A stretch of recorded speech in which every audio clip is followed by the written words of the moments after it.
నమస్కారం. మీరు చూస్తున్నారు పూజ్య టీవీ. నేను లలిత సహస్ర. మానవ సేవే మాధవ సేవ అంటుంటారు పెద్దలు. అయితే మరి ఈ మానవ సేవకి ఉన్నటువంటి ప్రాముఖ్యత అంతా ఇంతే కాదు, మన కర్మను కూడా మార్చగల శక్తి ఉందట.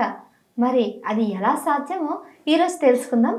మరి దీని గురించి తెలియజేయడానికి మనతో పాటు ఉన్నారు ప్రముఖ యోగా గురువు, ప్రామాణిక and wellness director doctor Nagaraju గారు. నమస్కారం గురుగారు. నమస్కారం లలిత సహస్ర. గురుగారు, ఈ నిస్వార్థ సేవ ఏదైతే ఉందో అది ఆధ్యాత్మిక సేవ అయినా, దీని ద్వారా మన కర్మను కూడా మార్చుకోగలమా?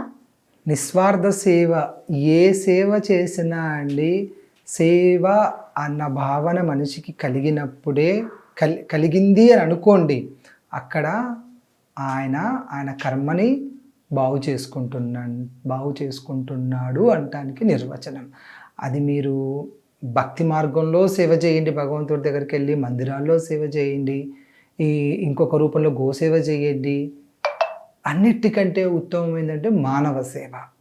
ఆ మానవ సేవ అన్నదానాలు కానివ్వండి, ఎవరైనా రోగగ్రస్తులకి వాళ్ళకి సపర్యలు చేయటం కానివ్వండి, లేకపోతే ఉపాధి లేని వాళ్ళకి ఉపాధి కల్పించడం కానివ్వండి, నివాసం లేని వాళ్ళకి నివాస గృహాలు కల్పించడం కానివ్వండి, అనాథలకు వాళ్ళకి తోచినంత మానవ సేవ చేస్తే ఎందుకు మన కర్మలు కడగబడతాయంటే, ఫస్ట్ నేను నమ్మే సిద్ధాంతం ఆశీర్వాద బలం ఉంటుంది మనకి.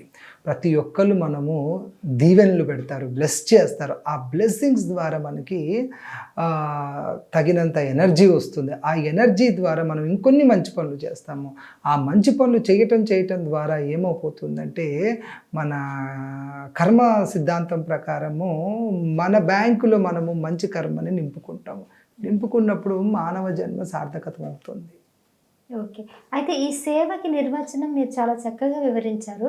కానీ కొంతమంది ఎంత సేవ చేసినా వాళ్ళకి కలిసి రాదు. కొంతమంది సేవ చేయకపోయినా కమర్షియల్గా ఉంటారు. వాళ్ళకి ఐశ్వర్యం, ఆరోగ్యం ఎంత కూడా వస్తుంది కదా. మరి దానికి ఎలా మనం ఆలోచించాలి? ఇది భిన్న స్వరాల ప్రశ్న అమ్మా. ఇది కొంతమంది ఎంత చేసినా, నేను ఇంతకుముందుకు ఉదాహరణ చెప్పినట్టుగా ఒక ప్రశ్నకి, కొంతమంది ఆరోగ్య సూత్రాలు పాటించరు కానీ ఆరోగ్యంగా ఉంటారు.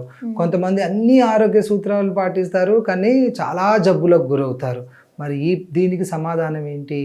దానికి మనం సమాధానం ఎలా తీసుకోవాలి అంటే, అమ్మ, మనం ఎంత చేసినా కూడా మనకి ఈ జన్మలో మనకి కలిసి రావటం లేదు, ఈ జన్మలో మనకి అదృష్టం వరించడం లేదు, ఈ జన్మలో మనం అనుకున్న స్థాయికి వెళ్ళటం లేదు అని అంటే,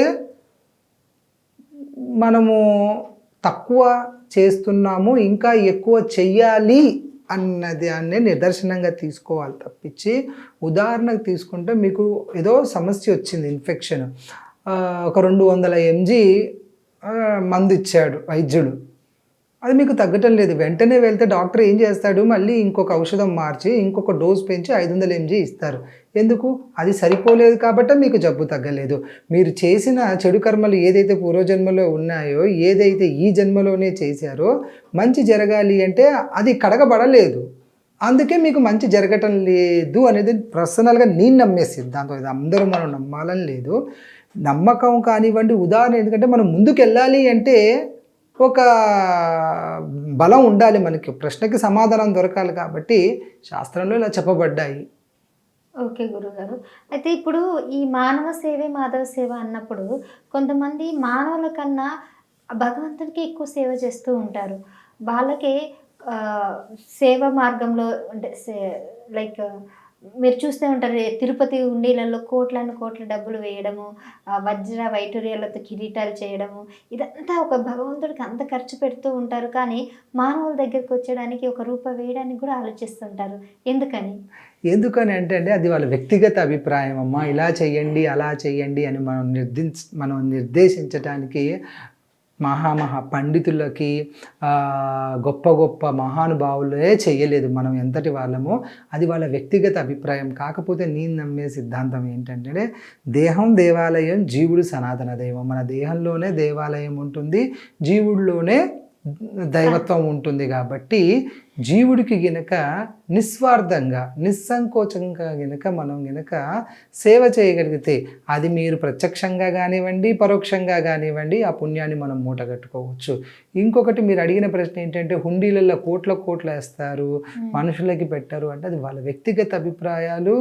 మనము దాని గురించి ఇక అది వాళ్ళ వ్యక్తిగత అభిప్రాయం కాబట్టి వాటిని మనం గౌరవించాలి తప్పించి దాని గురించి మనము విశ్లేషించటం చేయకూడదు. ఎందుకంటే వ్యక్తిగత భంగం చేసిన వాళ్ళం అవుతాం దాని గురించి విశ్లేషిస్తే. మా ఇష్టం అండి అని అంటారు. అలాగా ఈ నిస్వార్థ సేవని ఎలా నిర్వర్తిస్తారు యోగాలో? అసలు నిస్వార్థ సేవను ఎలా నిర్వర్తిస్తారంటే అన్కండిషనల్ లవ్. దీన్ని ఇంగ్లీష్లో చెప్పాలంటే వారి నుంచి మళ్ళీ మనం ఏది ఆశించకుండా నిస్వార్థంగా. ఇప్పుడు నేను నీకేదో ఎవరికో ఏదో సమస్య వచ్చి వాళ్ళకి వైద్యానికి 1000 రూపాయలు ఖర్చు అయింది. నేను 1000 రూపాయలు ఖర్చు పెడితే నాకేంటి లాభము, నాకేమన్నా అడ్వర్టైజ్మెంట్ అవుతుందా, లేదా నాకు వీడి వల్ల ఇంకొకటి ఏమైనా లాభం ఉంటుందా అని ఆలోచించకుండా చేస్తే అది నిస్వార్థం. లేదు నేను ఫోటోల కోసమో ఇంకొక దానికోసమో లేకపోతే నేను ఇన్కమ్ ట్యాక్స్ చూపించుకోవడం చేస్తే అది స్వార్థ సేవ అవుతుంది. అట్లాగా ఈ 2 ఉదాహరణలు తీసుకోవచ్చు. మనం ఎటువంటిది ఆశించకుండా లాభోపేక్ష లేకోకుండా కనుక సేవ చేయగలిగితే మానవుడికి వాళ్ళు మాధవుడు అవుతారు. ఓకే గురుగారు, థ్యాంక్ యూ సో మచ్. చాలా చక్కగా వివరించారు. నమస్కారం.